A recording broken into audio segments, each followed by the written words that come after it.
Good morning. How are we? Welcome to our family meeting. Good morning, good morning, good morning. Where are you joining from? My name is Dr. Vivian Okoye, and welcome to our family meeting. If you've been in our community, you know that we have these family meetings every other Saturday. And today we're talking about full co-parenting, how to build daily mental wellness so that we can show up as whole parents. Yeah.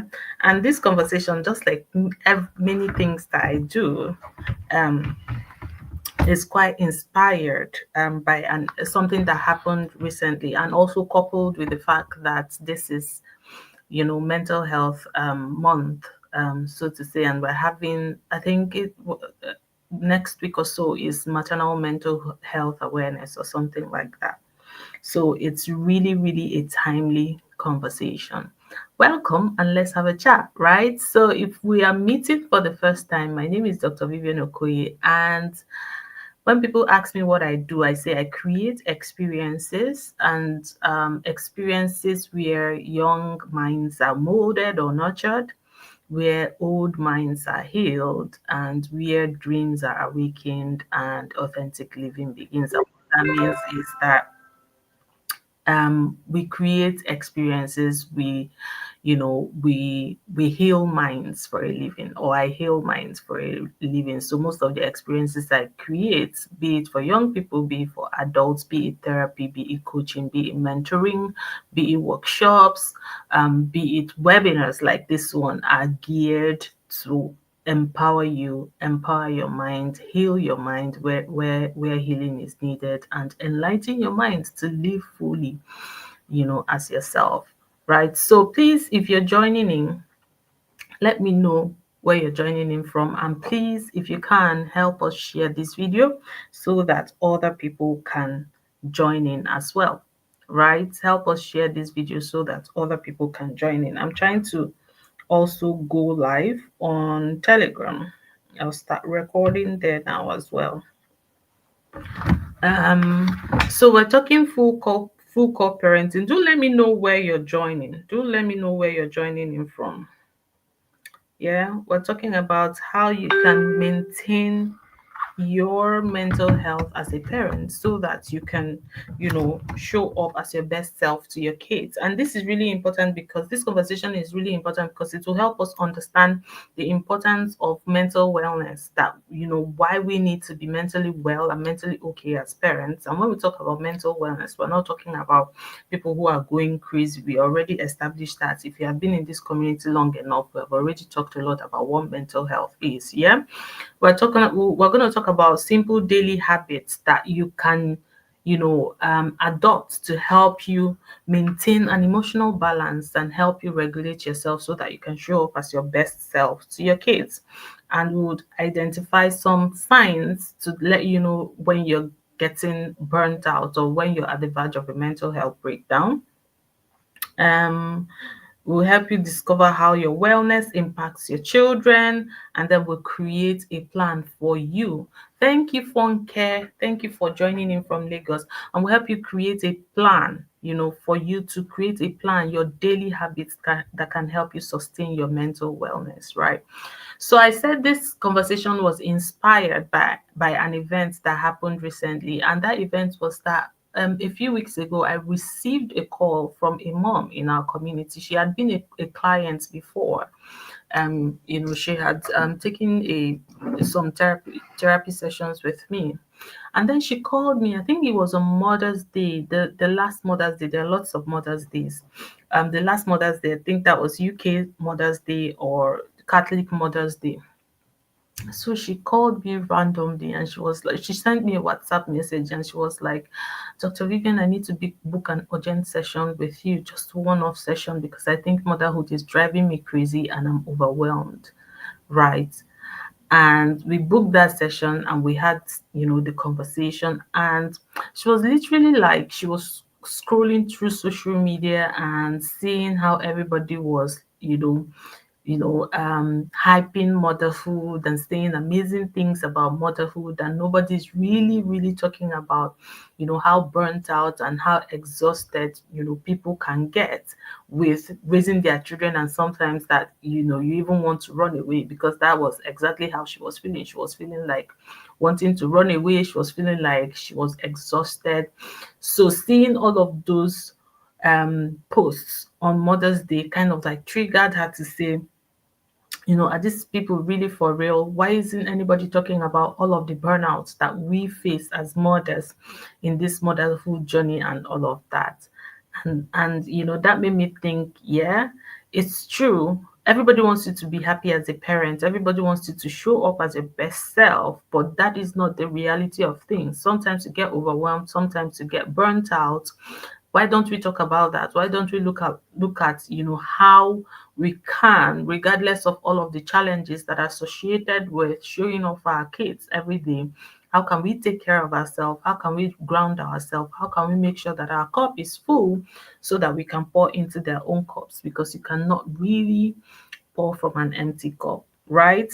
So let's check in. When was the last time you checked in with yourself? When was the last time you checked in with yourself to actually ask yourself how you're doing, right?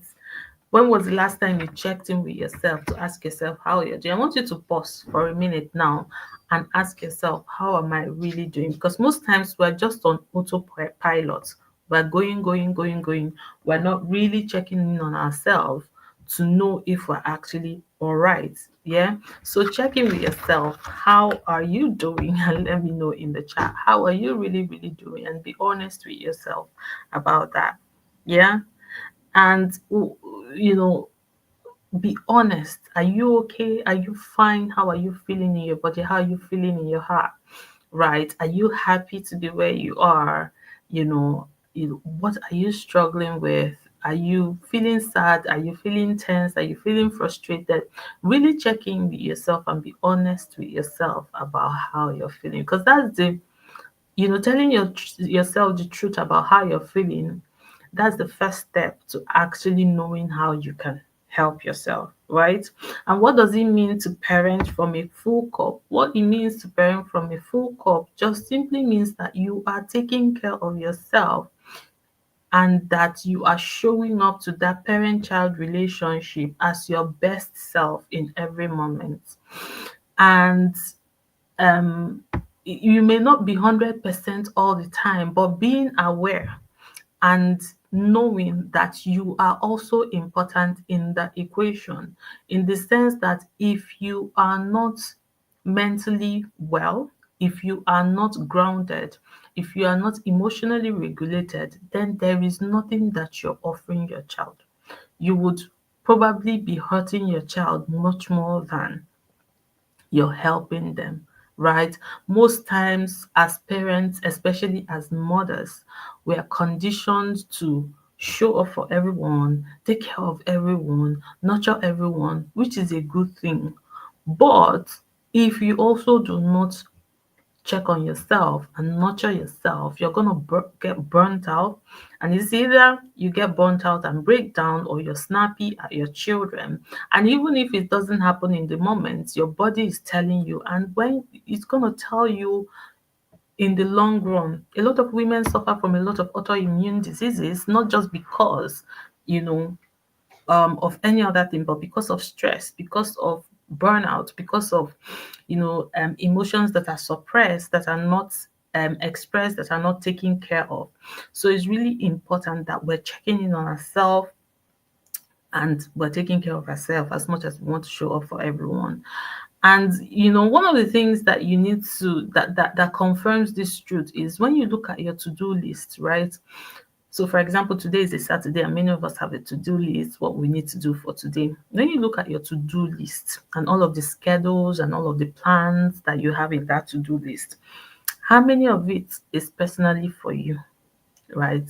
Do you have yourself on your to-do list? Do you have one thing that you do for yourself, specifically for yourself, on your to-do list? Or is it something about the kids, something for the house, something for the husband, something for everyone, something for the wife, for men as well, because this also goes to men. A lot of men also struggle. Is this, I'm doing this for the wife, I'm doing this for the husband, I'm doing this for the children, I'm doing this for the family, I'm doing this for the house.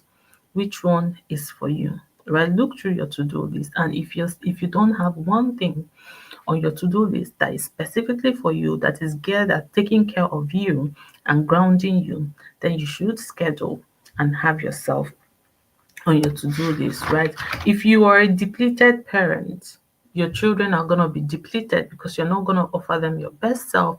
You're not going to show up as your best self. You're not going to be grounded. You're not going to be emotionally regulated. You keep on shouting, you keep on beating, you keep on snapping at any little mistake that they made, and you will be hurting them. So taking care of yourself and grounding yourself as a parent is is very, very important. Most times we feel like, oh, we don't do these things because we love our children and we're showing up for them. If you really love them, you will take care of yourself. If you really want to live long for them, you will take care of yourself. If you really want to parent them and show up for them in the best way, then you will take care of yourself. So it's really, really important, right? So how do you know what are the pillars of mental wellness in daily life? So how do you know, how do you measure how well you're doing when it comes to your mental wellness? Number one is emotional regulation. One of the one of the signs that you're at the brink of a mental breakdown or a burnout is when you find out that you're snapping really, really quickly. You're getting easily irritated. You get every little thing makes you frustrated, makes you shout, makes you snap at everybody. That's a sign for you to, withdraw, take back, ask yourself question, reflect, reground yourself, and then come back. So if you find out that you're getting emotionally dysregulated more than often or more than you know you would ordinarily be, then it's a sign for you to pause, for you to reground yourself, for you to check in with yourself, take care of yourself, and then come back. Another one is rest and recovery. And what this means, have you ever been in a situation where you're always feeling tired? No matter what you do, you're always feeling tired. Your mind is a fog, you're forgetting things. You get 8 hours of sleep, but still you wake up in the morning and you're still feeling tired.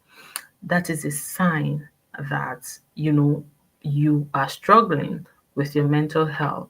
So if you find out that you're struggling, to feel energetic, you're struggling to feel like after sleep, after rest, you're recovered, then it's a sign for you to reground and take care of yourself and really, really check in with yourself and take care of your mental health and show up again. Another one is connection and community.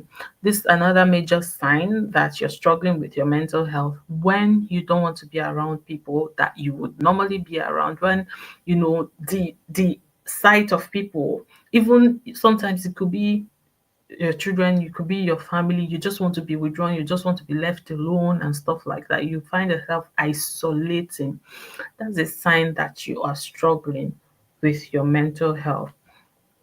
Another sign that you might be struggling is when you don't find joy, when you don't find any joy, when you don't find any purpose, right, in anything. It's almost like you're coasting through life. You know how you then come into Instagram for many people who are going through this, you come into Instagram, you're scrolling and you're seeing people, and it's like, people are just happy. Every other person is happy except me. Every other person's life is moving on except me. And you find yourself in that space where you feel like you're stuck. You find yourself in that space where you feel like, there's no joy, there's no purpose. What am I even doing? I'm just, feeling stuck. And this can be very common for a lot of moms who are in the nursing phase, or who are in the early years of their parenting. That season where your life revolves around changing diapers, taking care of children, cleaning them, and all of that. You can get yourself caught up in this space, especially if you're not consciously and intentionally pouring into your cup and taking care of your mental health. You can get yourself caught up in this cycle where you're feeling this loss of joy, loss of purpose, feeling like your life doesn't have any meaning. And if you allow yourself to go that downward spiral, it can lead to depression, it can lead to mental health challenges, right? So the pillars of mental health is: how emotionally regulated are you? How is your rest and recovery? How connected are you to community and the people around you? And how joyful do you feel, or how purposeful, or how much meaning do you find in life? So really think about these pillars and ask yourself, is there anywhere that I'm running low as a parent right now, or in this season of my life, right? Because if you're able to pinpoint it, it could be that I'm struggling with my emotional regulation. I find myself snapping at my kids. I find myself really getting angry and getting frustrated easily. Then that becomes an action plan for you. That becomes a question for you to answer. How then do I navigate this challenge? If you're struggling with rest and recovery, if you're struggling, if you're feeling overwhelmed, if you're feeling like you're not getting enough rest, that then becomes an action plan for you. That becomes a question for you to answer, to say, how then do I ensure that I'm getting the rest that I need and I'm feeling rejuvenated? If you're feeling like you don't have community, or you're not connected to a community, then it becomes a question: how do I engage with meaningful community? Meaningful is the key word. Meaningful is the key word. Please don't go and join cults. You see the one that is trending now. Please, meaningful communities that are aligned to your values, that are aligned to your purpose, that will support you, and that would help your mental well-being as well. If you're struggling with finding purpose and joy, then that becomes an action plan for you again, right?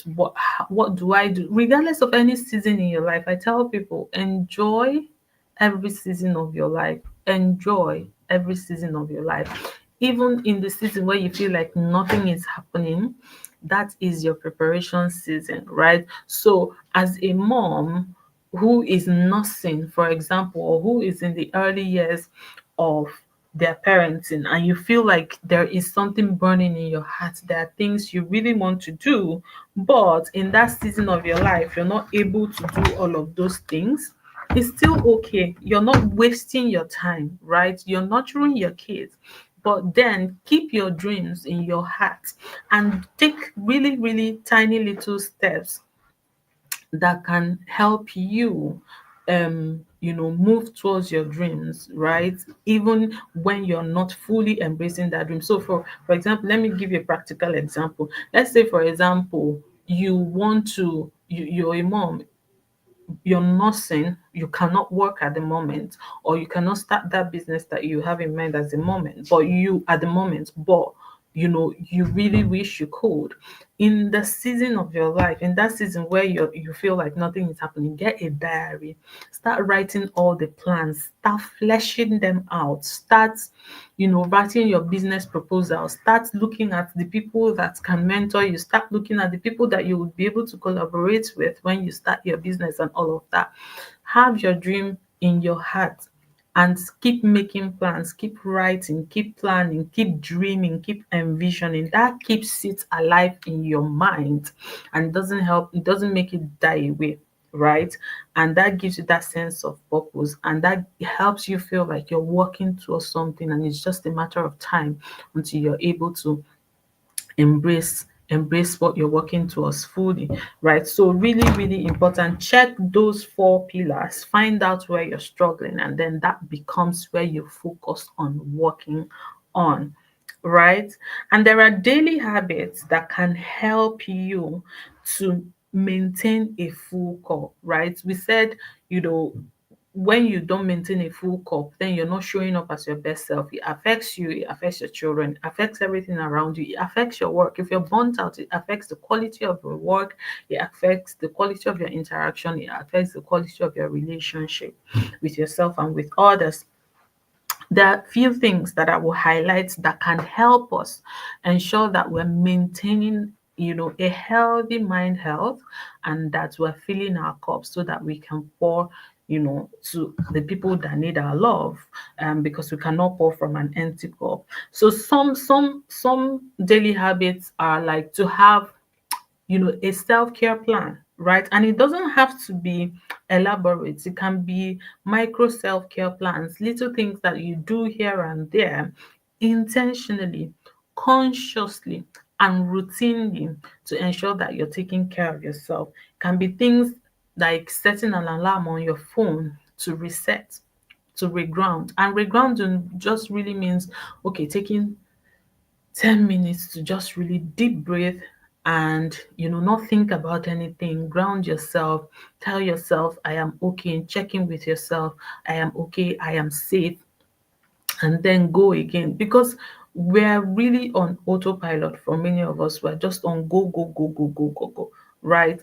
Have routines that keep you in check. What do you do first thing in the morning? And it can be something as little as ensuring that you take a glass of water, if you can, with lemon, right? Because lemon helps with your hydration. So it can be as simple as that, that when I wake up in the morning, the first thing I do is to go to the kitchen, get a full glass of water, slice a slice of lemon in it, and finish it. And that way I've hydrated myself, and then I come into other routines of the day.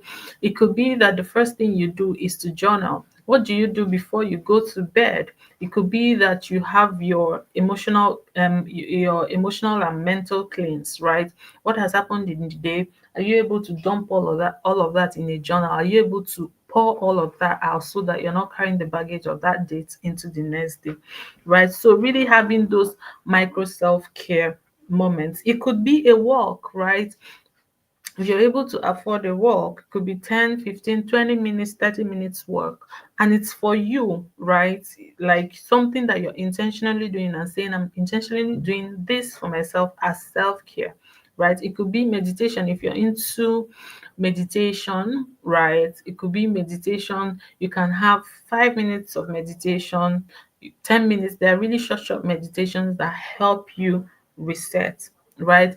You also need to have like um a plan for keeping your emotional hygiene, right? So things like journaling, things like you know voicing. So for many people who struggle to journal, you can try voicing. So it can be like you have save your number on your phone and have a WhatsApp, like have WhatsApp with your number on your phone, and then when you're frustrated, you can voice it, right? When you're feeling overwhelmed, you can voice it. When you're feeling angry, you can voice it, just to really, really cleanse out and not suppress those emotion. They say when you name an emotion, you tame it. So always checking with yourself and name how you're feeling. How am I really feeling? you know Name it and then express it. Either talk about it, either write about it, if you're into journaling. If you're not into journaling, talk about it. Just hit record on your phone and talk about it. Just get it out, so you're not leaving it in and you're not suppressing it, right? Because the more you suppress, one thing about the emotion, in any emotion that is not expressed, doesn't just really go away. It just takes another form. So it could be that your boss was the one that upset you, and then you're not able to express yourself to them, and you didn't express it in an emotional cleanse or emotional hygiene habit.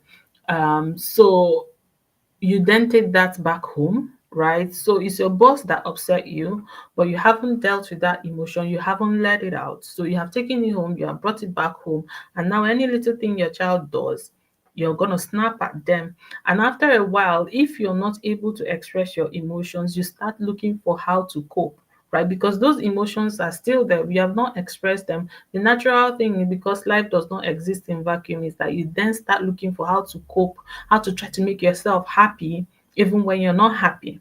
So this is why people do mindless scrolling on social media. So they go start watching comedy video and stuff like that, or just scrolling just to numb those emotions. And before you know it, you're getting addicted. You're now using screen as a way to cope with an emotion that you should have expressed and dealt with healthily. You're now using another habit to suppress it. For some people, it becomes smoking. For some people, it becomes sex. For some people, it becomes, a lot of things. So when you don't handle emotions properly, it can spiral into something else. So have this habit of, really, and I tell people, make it a routine. It can be daily, right? That before you sleep, you really check in with yourself. What happened today? How did I feel today?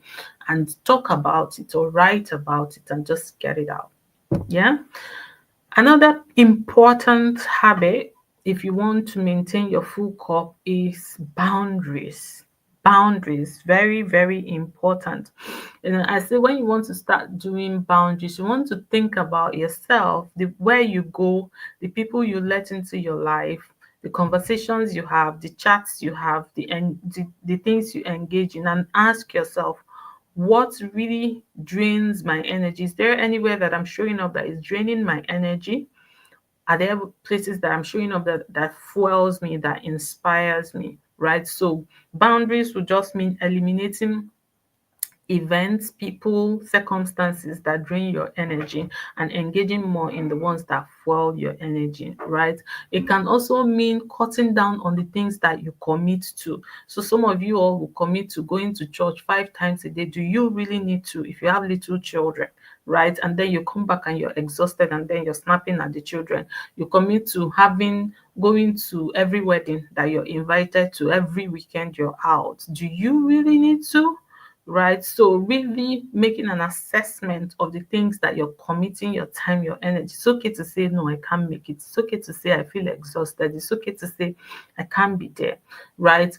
Also, the conversations you allow, like I had a client one time, and one of the struggles she was having was her elder sister, who always used to speak to her rudely. So she struggled with that. She didn't know how to, you know, um, set that boundary. And I'm like, you need to set the boundary. So once you're having a conversation with her over the phone and her voice is coming up, it's simple.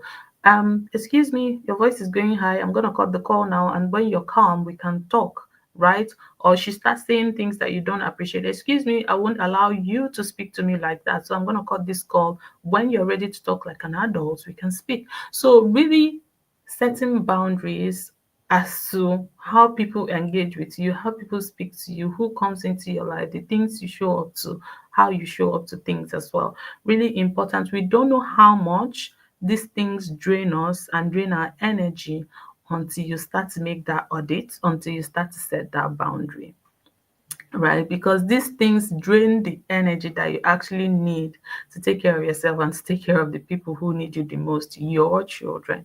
So it's really, really important. Look at what you're engaging in. Are they really necessary? All of the parties you're going to, are they really important? Why are you going? What is in it for you?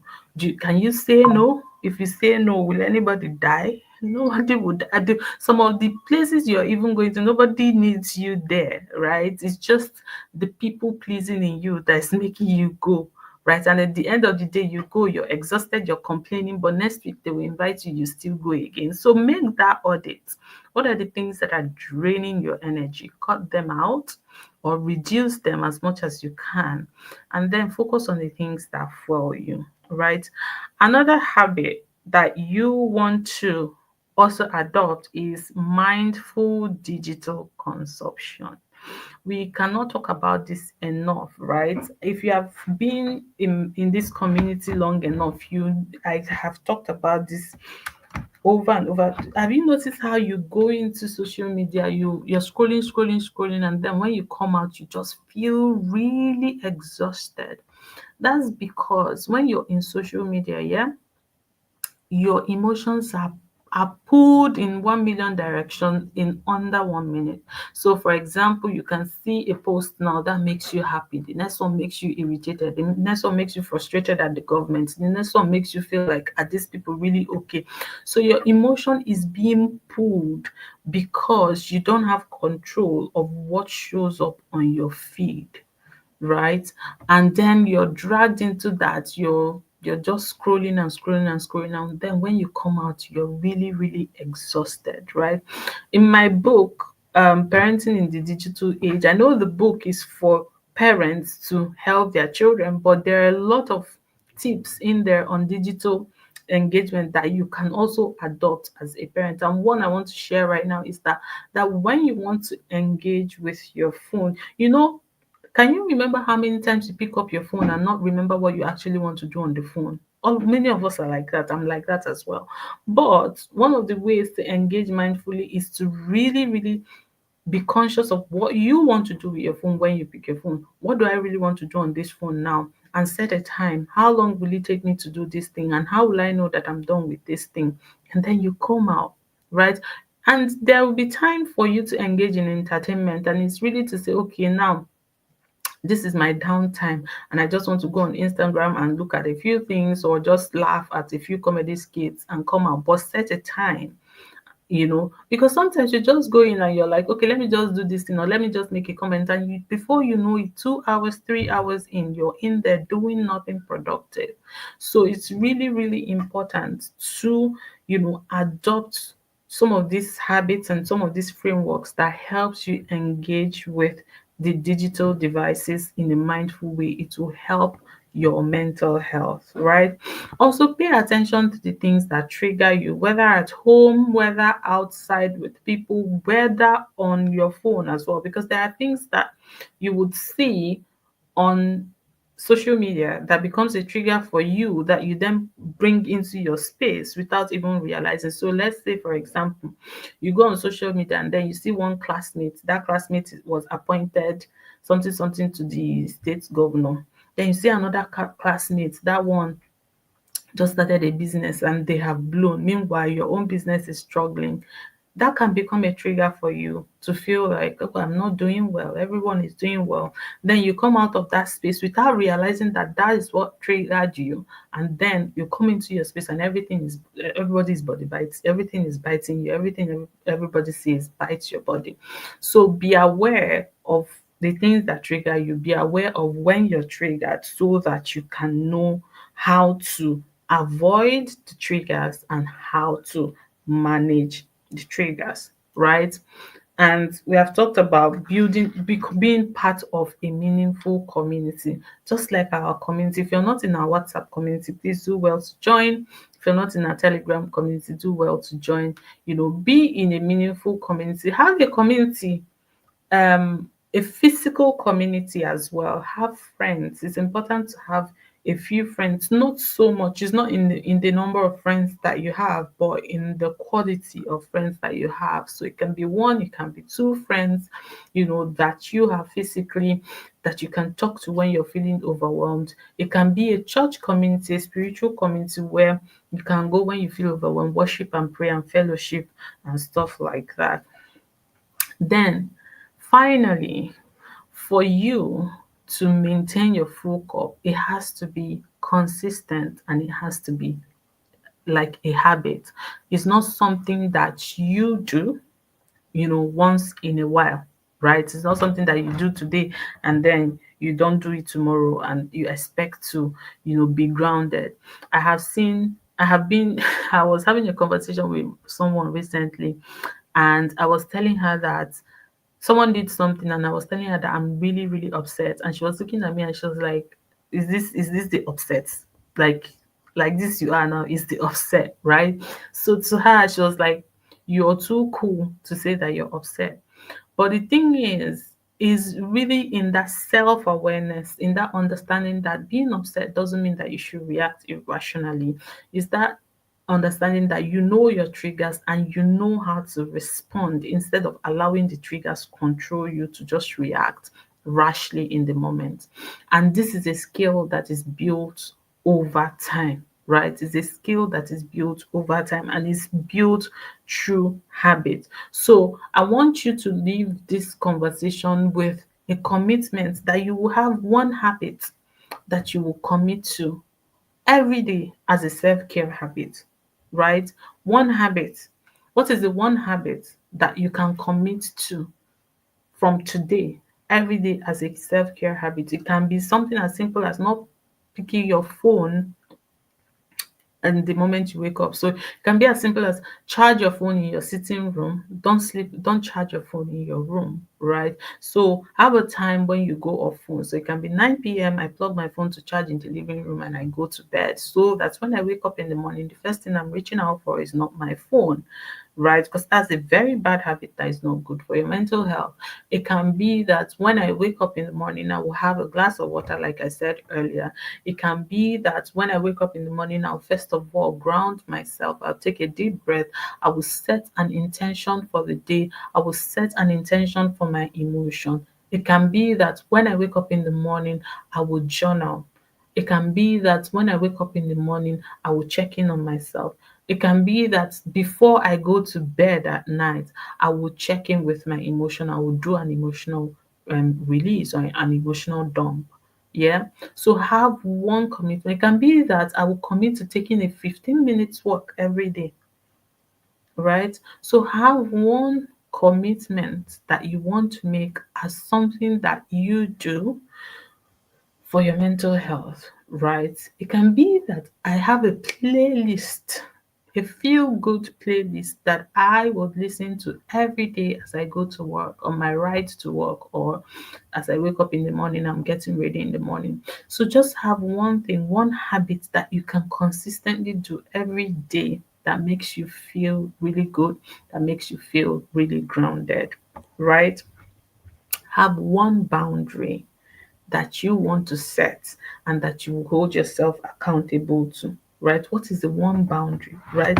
It can be that I'm not going to commit more than I can take. I'm not going to take anybody's bullshit. I'm not going to clean up after anybody else. I'm not going to allow anybody to talk to me anyhow. I'm not going to allow people to waste my time on phone, right? So if you call me on phones, get to the point, unless really, really you're like family, tight, but if you call me on phone, get to the point, get straight to the point, or you send a text, right? So, what is the one boundary? One boundary. I'm not going to allow anybody to disrespect me. I'm not going to allow anybody to call me names. I'm not going to allow people to waste my time. What is the one boundary that you want to set to ensure that you're taking care of yourself and that you're putting your emotional and mental health, you know, um, first, right? And then what is the one emotional hygiene practice that you want to undertake, right? So I've already talked about this emotional hygiene. How do I cleanse? How do I have an emotional cleanse? Is it by journaling? Is it by voicing? Is it by talking to myself? Sometimes it's talking, like soliloquizing, like really sitting down and saying, okay, how do I really feel? Oh, this person made me angry. This is what I would have loved to say to them, and say it like as if the person is in front of you. Just really, really, really just get it out of your system so that you can feel better, right? So it's important, because why is it important that we're doing these things? Why is it important that we're taking care of ourselves? So that when we take care of ourselves, we can show up for the family and our children as our best self. And then we can even teach them how to take care of themselves, because our children are also watching us and learning how to take care of themselves, and learning how to protect themselves, and learning how to, you know, engage with well-being practices, and learning how to fill their own cup, and learning how to prioritize themselves, because we're coming from a generation, especially women, we're coming from a generation where we have been taught that prioritizing yourself is selfish, that prioritizing yourself is not important. But we're seeing the consequences, that you take care of everyone and then you end up having terminal illness, you end up having, autoimmune sicknesses, and that's not way to go. You don't want to do that to yourself. So it's really, really important that we're taking care of ourselves, we're filling our cup, and we're showing up to our parenting relationship, you know, as parents who have their cup filled, so we can pour generously to those who need us. Right? So please, I don't know if you have any questions. Any questions? If you don't have any question, I will just summarize what we talked about. For those who joined mid-session, we talked about what it means to, parent with a full cup or from a full cup. We talked about the pillars of, your mental wellness in daily life. We talked about 4 pillars, and that is emotional regulation, rest and recovery, connection and community, purpose and joy. And when you listen to the replay, you will understand what all of that means. And we talked about different routines or different habits that can help you fill your cup. And we talked about how you can have daily commitments, make daily commitments to yourself, things that you can do every week. We talked about how like filling your cup is a daily action that needs to be done consistently and not once in a while. And then we talked about the daily actions and daily commitment that you can adopt to ensure that you're filling your cup daily so that you can show up and build daily mental wellness to show up as a whole parent, right? So that will be it for this week. Until we see again for a family meeting, please help us. If you found this helpful, help us share it with another parents. And good news, yay! Our book, Parenting in the Digital Age, is actually going up on Amazon today. In fact, it's on Amazon already. We're just waiting for Amazon to approve. So it should be live in a few hours. Please, if you haven't pre-ordered, today is your last chance. The moment it goes live, it goes on with the original price. I think the pre-order price for the paperback is £15 or thereabout. Um, and the original price is £17.99. So you can save some money if you pre-order today. If you're in Nigeria, the pre-order price is 7,500 and the live price is 10,000. So you still save some money if you pre-order today. And if you have children, our young people 10 to 17, we still have the Safe Teen Circle that you can sign them up to. All of the details are in the caption of this video. And for parents who said they cannot commit to the 6 months mentoring for their teenagers and preteens and who prefer the holiday programs only, we have put together a summer intensive for the safe teens. So that would happen in August, starting August 1st. So you can also sign your child up for the summer intensive, and it's currently on early bird discount until May 30th. So I would share that in the group right now after this call for the summer intensive. So if you have children who are in boarding school, or if you have children who have school full school load that you don't want them to commit to any other thing during the term time, please sign them up for the summer intensive. That program is one that I would recommend for every young person because it's a very detailed program around digital safety, mental wellness, leadership, advocacy, a lot of things, bullying, cyberbullying, confidence building and boosting. So really, really important if you have any young one who struggles with their self-esteem, whom you're afraid is, struggling with how they're engaging with their digital devices, whom you want to build leadership skill or whom you want to boost their confidence, then that's the program for them. So do sign them up and we look forward to receiving them. Okay. Thank you for coming for our family meeting and have a wonderful weekend. See you again next 2 weeks. Yeah. So it's every other week. All right. Bye now.